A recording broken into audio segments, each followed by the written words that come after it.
भारतीय संविधान की ये सीरीज जो चल रही है पुलिस के एग्जाम के लिए, एसएससी, रेलवे के एग्जाम के लिए, उसमें आज हम एक नए टॉपिक को आज हम पढ़ेंगे। अब तक हम लोगों ने 1919 का मॉन्टेग्यू चेम्सफोर्ड सुधार के बारे में पढ़ा था। उससे पहले हमने मार्ले मिंटो सुधार के बारे में पढ़ा। ऐसे ही तमाम एक्ट हमने पढ़े और आज हम पढ़ेंगे भारत शासन अधिनियम 1935 की बात। हम जानेंगे कि इस अधिनियम की क्या प्रमुख विशेषताएं थी। एग्जाम के लिए काफी इंपॉर्टेंट टॉपिक है ये। हम स्टार्ट करते हैं भारत शासन अधिनियम 1935 की बात। दरअसल हुआ क्या कि 1919 का मॉन्टेग्यू चेम्सफोर्ड सुधार आया।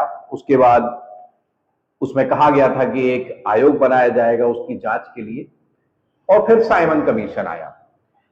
साइमन कमीशन के बाद लगातार 1930 से लेके 32 तक गोलमेज सम्मेलन हुए।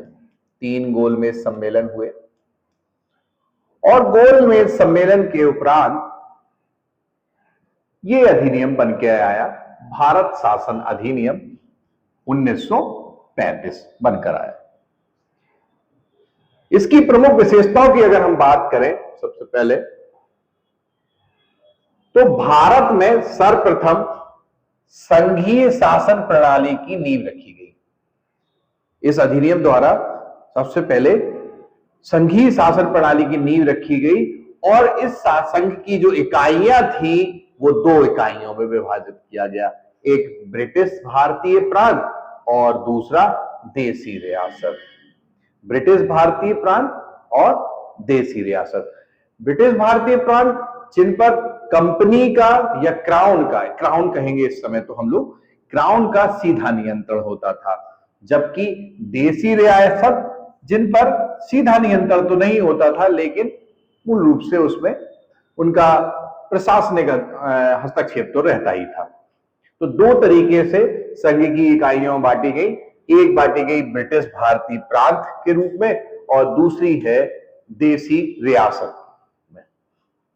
अगली हम विशेषता की बात करेंगे। इस अधिनियम के तहत 1937 में एक संघीय न्यायालय की स्थापना हुई। 1937 में एक संघीय न्यायालय की स्थापना की गई। साथ ही प्रांतों में द्वैध शासन प्रणाली, मैंने बताया था 1919 के मॉन्टेग्यू चेम्सफोर्ड सुधार में कि प्रांतों में द्वैध शासन प्रणाली लागू की गई थी, लेकिन इस अधिनियम द्वारा प्रांतों में द्वैध शासन प्रणाली को समाप्त कर दिया गया, खत्म कर दिया गया। यानी कि हस्तांतरित विषय और आरक्षित विषय में जो वर्गीकरण किया गया था उन सबको समाप्त कर दिया गया। द्वैध शासन प्रणाली को प्रांतों से समाप्त कर दिया गया। साथ ही प्रांतीय स्वायत्तता का प्रावधान लागू किया गया। साथ ही प्रांतीय स्वायत्तता का प्रावधान लागू किया गया। अब प्रांत अलग तरीके से शासन कर सकते थे, उन पर द्वैध शासन नहीं चल रहा था। अगली विशेषता की अगर हम बात करें भारत शासन अधिनियम, तो इसमें केंद्र में द्वैध शासन लागू किया। महत्वपूर्ण बात है कि 1935 के अधिनियम द्वारा केंद्र में द्वैध शासन प्रणाली लागू की गई, जबकि प्रांतों से द्वैध शासन प्रणाली समाप्त कर दी गई। और प्रांतों की द्वैध शासन प्रणाली कब लागू हुई थी? वो 1919 के अधिनियम के द्वारा हुई थी, यानी कि मॉन्टेग्यू चेम्सफोर्ड सुधार के द्वारा हुई थी।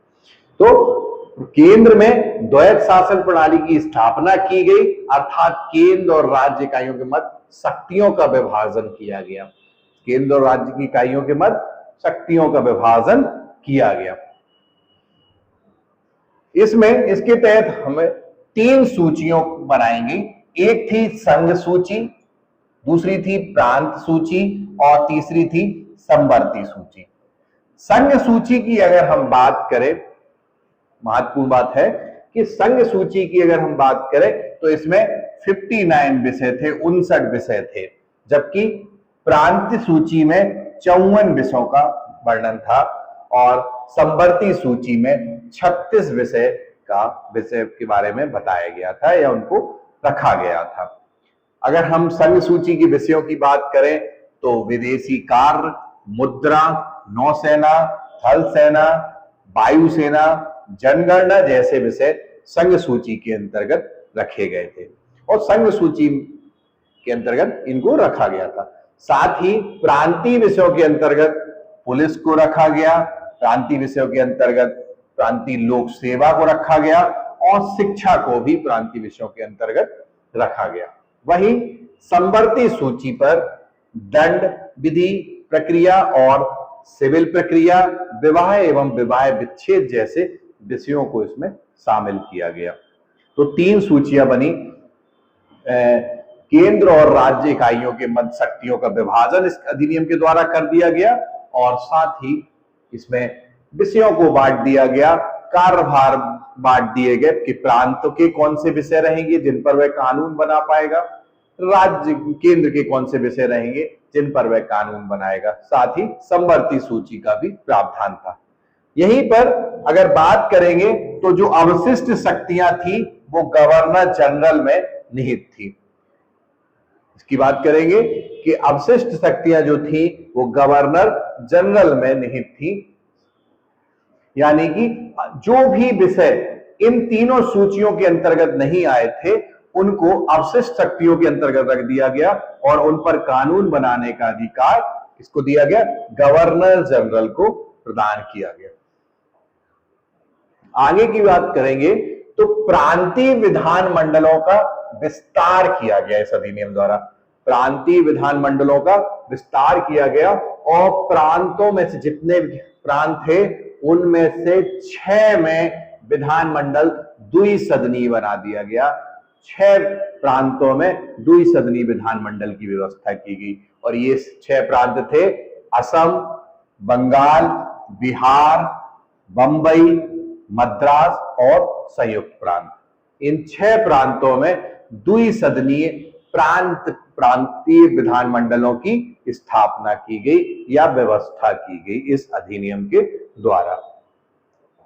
अगली विशेषताओं की बात करेंगे तो इस अधिनियम द्वारा दलित जातियों, महिलाओं, मजदूर वर्ग के लिए अलग से निर्वाचन की व्यवस्था की गई, यानी कि पृथक निर्वाचन प्रणाली जो 1909 के अधिनियम द्वारा पहले मुस्लिमों को इसमें डाला गया, फिर 1919 के अधिनियम द्वारा और विस्तृत रूप दिया गया, 1935 के अधिनियम द्वारा इसमें दलित जातियों, महिलाओं और मजदूर वर्गों के लिए अलग से पृथक निर्वाचन प्रणाली या पृथक निर्वाचन व्यवस्था की रूपरेखा इस अधिनियम के द्वारा रखी गई।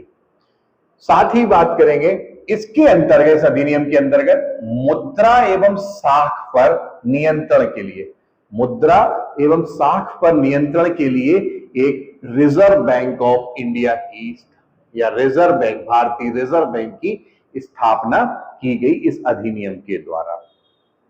बर्मा को, जो वर्तमान में म्यांमार के नाम से जाना जाता है, पहले जब वो 1935 के अधिनियम के पहले वो भारत के ही अंतर्गत आता था, लेकिन उसको भारत से अलग कर दिया गया 1937 में इस अधिनियम के द्वारा।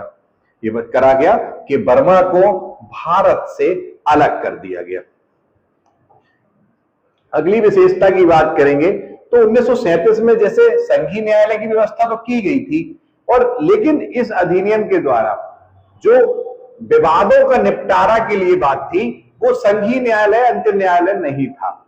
अगर विवादों का निपटारा होना है तो उनके लिए संघीय न्यायालय अंतिम न्यायालय नहीं था, इससे ऊपर भी एक न्यायालय था जिसे अंतिम अपीली न्यायालय प्रीवी काउंसिल था। क्या था? प्रीवी काउंसिल था, जो ब्रिटेन में ही था, जो इंग्लैंड में ही था, और वो अंतिम रूप से अपील का अंतिम न्यायालय था। और इसी अधिनियम द्वारा भारत परिषद को भी समाप्त कर दिया गया। इस अधिनियम द्वारा भारत परिषद को भी समाप्त कर दिया गया।